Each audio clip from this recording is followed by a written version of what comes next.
Arab di Al-Quran. Ini satu kitab ya, sebentar saja. Ulama berbeda pendapat. Adanya mu'arab dalam Al-Quran, gitu ya. Adanya mu'arab dalam Al-Quran. Maka yang paling banyak dari mereka siapa saja? Al-Aktaruna, wabil punya paling banyak nih. Yang paling banyak kata Imam Suyuti, yang dikutip oleh Sayyid Muhammad. Kata mereka siapa saja? Imam Syafi'i, Ibnu Jarir, itu orang salaf. Ibnu Jarir At-Tabari, kitab At-Tabari, dia kitab tafsir tentang Abu Ubaidah, Qadhi Abu Bakar. Abu Bakar ini Ibnu Arabi Al-Maliki, Ibnu Faris, ala adami wuqu'in fihi. Enggak ada tuh yang namanya mu'arab dalam Al-Qur'an. Gitu ya. Nah ini ala adami wuqu'in fihi. Ada enggak mu'arab dalam Al-Qur'an? Kata Imam Syafi'i enggak ada, semuanya bahasa Arab. Kata Imam Syafi'i gitu ya. Kata Imam Syafi'i tidak ada tuh yang namanya mu'arab. Kalau nggak ada mu'arab berarti jangan kan aja mu'arab itu nggak ada, gitu ya. Karena semuanya itu adalah bahasa Arab, bahasa yang bagaimana kemudian terstruktur dari generasi ke generasi yang memang sudah Arab. Tidak ada interaksi ke kemana namanya ke peradaban-peradaban lain di luar dari peradaban itu. Karena kemarin kita sudah belajar kan bahwa proses munculnya bahasa Arab itu sebenarnya panjang sekali. Persiapan untuk kemudian menjadi sebuah bahasa yang kompleks, bahasa yang lengkap, itu tidak setahun 2 tahun, berabad-abad.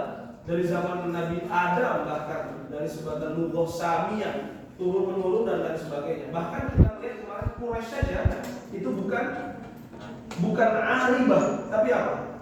Mu'arrabah, ya. Suku Quraisy itu mu'arrabah. Ismail itu mu'arrabah kemarin kita kemudian. Berarti apa namanya awalnya itu bukan kemudian ujuk-ujuk bahasa Arab. Ya kemudian karena lahirnya lahir Quraisy. Nah, kalau Imam Syafi'i bilang ada, enggak ada. Di qauli ta'ala apa dalilnya? Quran Arabian. Quran itu sudah pasti bahasa Arab. Qaulu ta'ala firman Allah, "Walau ja'alnahu Qur'anan a'jamiyyan." Kalau kamu sudah jadikan Quran ajami, laqalu mereka akan berkata, "Laula fussilat ayatu." Kalau kemudian dipisah ayatnya a'jamiyyun wa arabiyyun, apakah itu bahasa Ajam atau bahasa Arab? Maka kemudian syaddada Syafi'i an-nakira. Imam Syafi'i kemudian tegas sekali. Tegas dalam arti tidak disebutkan apakah mengharamkan, apakah kemudian menyatakan ini fasik atau apa segala macam. Tapi Syafi'i al-qaili bi wuqu'i syai'in min al-ghadab wa al-'arab al-Qur'an. Kata Imam Syafi'i dan al-aktsarun, ini disebutkan Imam Suyuti al-aktsarun paling banyak. Tapi tentu nanti kita akan melihat apakah seperti itu. Walaupun itu pendapat Imam Syafi'i, tapi kemudian pendapat yang ulama-ulama lain juga banyak, begitu kan ya. Oke, mungkin apa namanya beberapa perspektif dari Imam Syafi'i yang kemudian atau dari beberapa ulama-ulama lain menegaskan seperti ini, karena juga punya dalil, punya argumentasi misalnya. Wa qala Abu Ubaidah, Abu Ubaidah mengatakan inna ma unzilal Qur'anu bi lisan arabiyyin mubin. Faman za'ama anna fihi al-arabiyyah faqad a'zama al-qawl. Kalau kemudian ada yang kalau itu bahasa Arab yang jelas seperti itu. Ada yang bilang dia bukan bahasa Arab, lebay. Ya, a'zama al-qawl. Lebay, berlebih-lebihan, besar-besarkan. Wa yuqabilu hadzal qawl, tapi kemudian ada yang bertentangan. Muqabalah itu kemudian bertentangan. Maja'an ba'dihim. Apa yang datang dari sebagian mereka, dikata-kata ba'd gitu. Kita bisa membacakan al-aktarun sama ba'dihim min jawazi wuqu'i dzalika, boleh saja dong adanya mu'arrab gitu ya.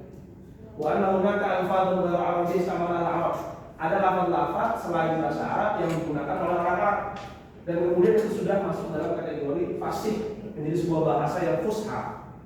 Fa waqa bihal bayan wa nazal Qur'an. Maka kemudian hal tersebut menjadi sebuah hal yang jelas dan Al-Qur'an diturunkan dengan hal tersebut. Itu pendapat yang kedua lah, saya begitu. Boleh-boleh saja kan gitu. Wa qala akharun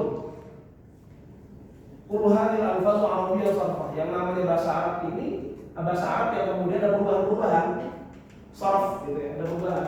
Walakin lughatul Arab mutasi'ah jiddan. Meski bagaimanapun bahasa Arab itu sangat luas sekali cakupannya. Walaupun antah fa'al akabir jillah. Dan kemudian juga tidak tertutup gitu, jauh pemahamannya pada saat itu oleh para pembesar-pembesar sahabat al-akabir al-jillah dengan para sahabat itu. Waqad khufiya 'ala Ibnu Abbas radhiyallahu anhu ma'na faqih. Maka kemudian Ibnu Abbas saja tidak memahami apa kata faqih, apa kata faqih. Maka nanti kamu ngomongin Gharaibul Quran. Imam Suyuti itu di bab sebelum ngomongin lugha Hijaz ini, kalau kamu baca ngomongin tentang gharib Quran. Gharib kalimat Quran, ya. Gharib kalimat yang aneh, bukan yang asli. Ada lagi. Dia ada kata-kata, oh ini apa ya maknanya ya? Kok jarang kita gunakan gitu? Sunda apa namanya? Oke, ini banyak lah. Kalimat Betawi Jaksel, Betawi Bekasi, pasti ada yang perbedaan yang beda ya. Apalah begitu saya nggak tahu, belum kemudian beli, tapi begitu juga. Yang Suyuti pun menjelaskan ada beberapa kata-kata yang kemudian kebingungan mengartikan ini apa ya kata-kata ini artinya. Oh ternyata kata-kata ini yang di lahjah Quraisy tidak digunakan, di tempat lain digunakan dengan arti yang berbeda. Itu nanti kita pembahasannya dalam hal semantik nanti di situ. Semantik itu kan masuk dalam sebuah tata bahasa lokal. Semantik kan begitu. Kita melihat bahasa Al-Quran, mufrad dan kosakatanya itu kita artikan, kita gali dalam bahasa lokal gitu. Itu semantik begitu. Baik. Ada beberapa pendapat. Waqala Syafi'i fi risalah masih kemudian mengatakan pendapat Imam Syafi'i. La yufidu bilagha ila nabi, tidak ada yang tahu tentang bahasa Arab kecuali Nabi. Gitu kan ya, kecuali Nabi. Waqala Abu Ubaid al-Qasim bin Salam, Abu Ubaid al-Qasim wasaqi dan menurutnya yang paling benar anna hadhihi al-ahruf usuluha ajam. Jadi asalnya adalah ajam, banyak yang asalnya ajam. Bahasa Al-Quran banyak yang asalnya ajam. Nama qol fuqaha seperti yang kemudian dikatakan oleh para fuqaha. Ya jelas kalau misalnya dalam nahwu saja kita lihat yang tadi itu Ibrahim, Daud, Yusuf, itu kan alam maka bermusharif ya. Alam musharif kan?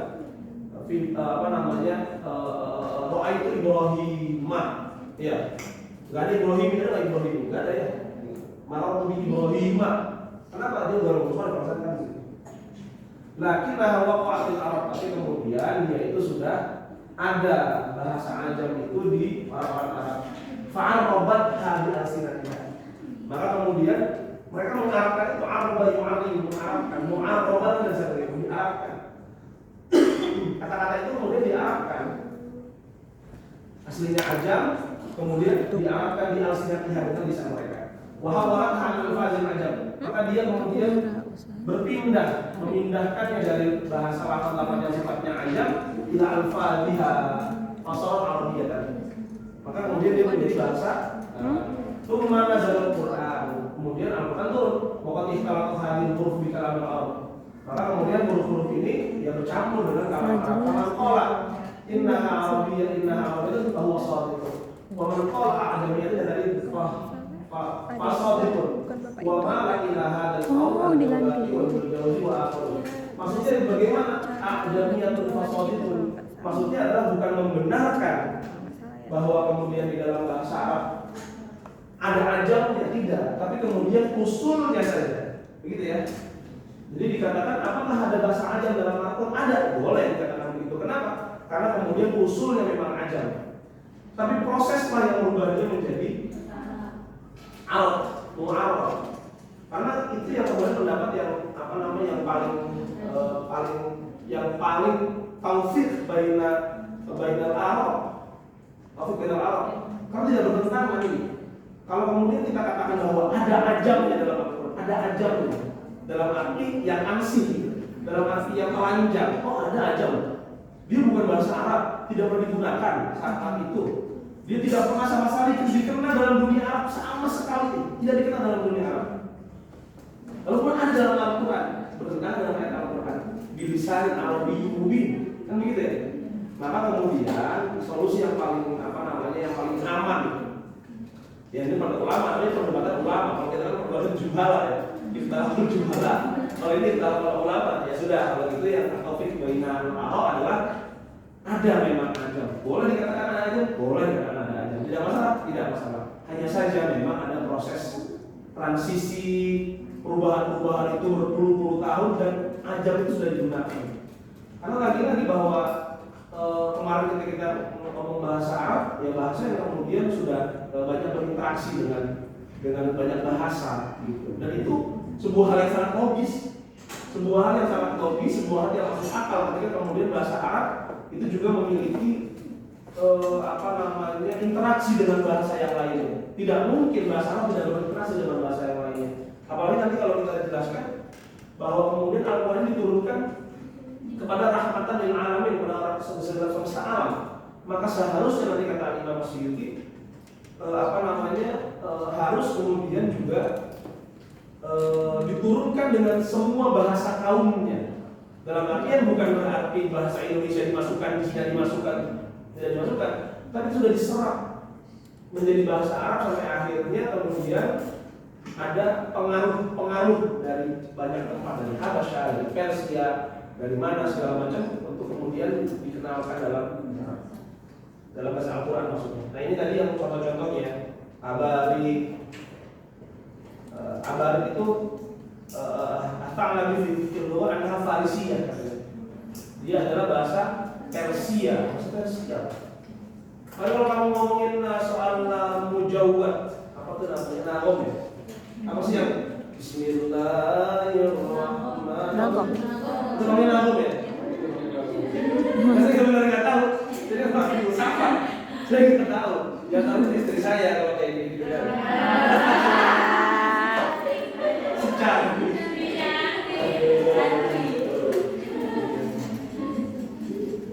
Nagom ya namanya. Kalau yang begini, Nurun Nabi alal awali min asfara, syariatul itu namanya apa itu? Bukan. Cara kita baca begitu loh. Kan ada tuh bayati, namanya. Saya sempat hafal itu ya. Bayati.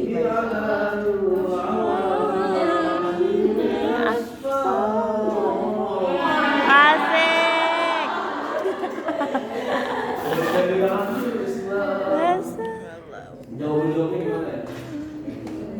Ya begitulah. Lagi.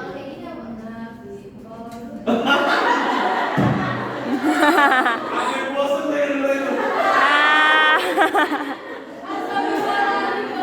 Iya kan, enggak tahu saya. Jadi saya itu tahu aja kan. Oh, dijanjiin sama dia.